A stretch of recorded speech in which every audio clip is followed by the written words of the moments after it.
I would love to run against Donald Trump, and I'll tell you why. For a start, what almost, not all, but almost every poll has shown is that Sanders versus Trump does a lot better than Clinton versus Trump.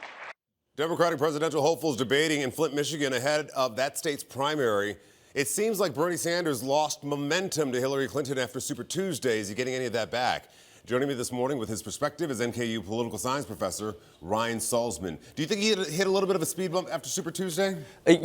Yes and no, but he did win the main caucuses yesterday, so they're going to keep pushing forward. All these races are going to keep going for quite a while. You don't think there's any doubt in your mind that no one's going to say, I better just drop out for the betterment of my party? Those on either side, the only ones who you might think should do that would be somebody like John Kasich. He's clearly not going anywhere. Sure. The rest of them, I don't know that I'd recommend that they did drop out. Okay, let's talk about Michigan. What's at stake when voters head to the polls for both parties? Well, a lot of it's momentum. Yeah. So besides the delegates that are obviously at stake, you're looking for momentum. And so can you win this? Michigan's kind of a bellwether Midwest state. It has a lot of delegates at stake as well. And so, you know, candidates like Sanders, candidates like Kasich really hoping to make a strong showing there. Rubio as well. Rubio won the Puerto Rico primary or caucus yesterday. And so they're trying to establish some kind of momentum. Trump at the same time is trying to keep everybody else from getting momentum. Right. Before yesterday, people said, hey, if Marco Rubio does not win a state, he should drop out. But now you can't say that with him, and you definitely cannot say that about Cruz. No, you can't. And Cruz is looking the strongest right now, in my opinion. Not only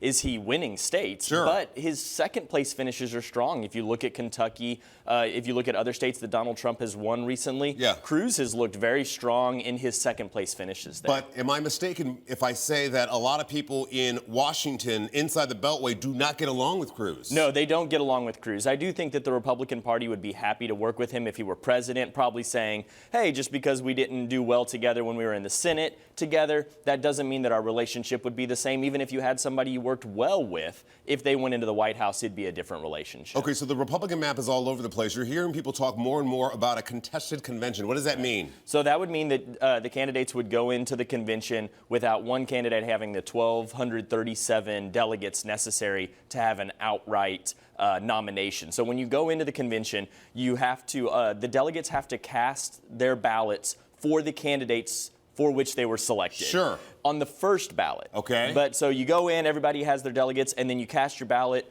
Donald Trump hits 1,100, it's not enough. Okay. On the second ballot, in large part, they're released to vote for whoever they want to vote for. Correct. So now you would have some finagling going on where they're trying to say, hey, Donald Trump supporter, you know, Ted Cruz, he's a good guy, let me talk to you for a little bit. Somebody has to do it, so why don't you consider flipping? And there can be a lot of wrangling going on. So what about this? In terms of staying above the fray, it's been John Kasich the entire time. I mean, he doesn't get into those kind of shouting matches during the debates. So what is the likelihood that after the second vote at a contested convention that John Kasich would come out on top?